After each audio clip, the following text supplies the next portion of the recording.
Hello class, this is your teacher Mr. McDougall with your first Premiere Pro project tutorial. So this one will be the same thing we practiced in the previous lesson for the masking, and you created a clone trail for those videos I gave you. In this one you'll be creating your own clone trail.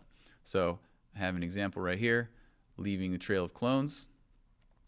So here's myself going across the screen, leaving 2 clones behind me as I go through. So this is what you will be creating. Same thing as usual, you'll take the techniques and practice them using the cameras and recording videos of yourself. So just like we've done in the past with our Photoshop projects and other projects, you'll need a partner, a camera, and a tripod. As you notice, it's a static shot. The camera stays still the entire time. So you'll have someone record a video of yourself as you move across the screen.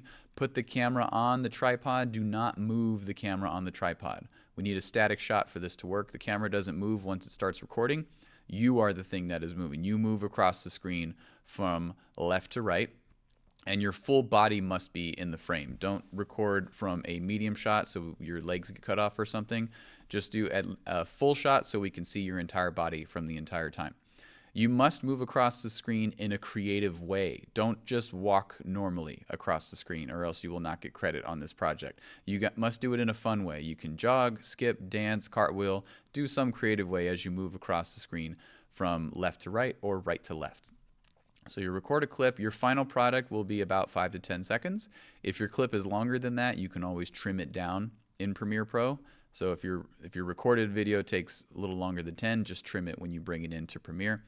Do the exact same techniques that I showed you in the previous lesson to create the clone trail. You'll bring your video clip in, you'll take your 2 screenshots, and then you will mask yourselves out where your clones are. You need at least 2 clones like we did before, but you can do more. If you want to leave a whole trail of clones, like 3, 4, or 5 clones, that's fine, but you must do at least 2 clones of yourself as you move across the screen. Also in my example, you'll notice, and from the exercise files, that the subject moves all the way across the screen. So start all the way on one side, right out of frame or at the edge of the frame, and then make sure you go all the way to the other side. If you start in the middle and stop in the middle, you're not going to have room for your clones. So again, just like in this one, I start off screen and I move all the way to the other side of the screen going out of frame. You can also do the other version. Remember in the previous example I said there's 2 versions. You can do that version where you leave a trail of clones, or you can leave it where the clones are there and then you collect them as you go by. Whichever version you would like to do is fine. You don't have to do 2 videos. I've just given you 2 examples so you can do either one or the other, leaving a trail or collecting your clones. So make sure that you move across the screen all the instructions I just said to mimic the same thing we did yesterday with the person moving all the way across the screen and having the clones left or collected. Make sure you put your files into a new project folder.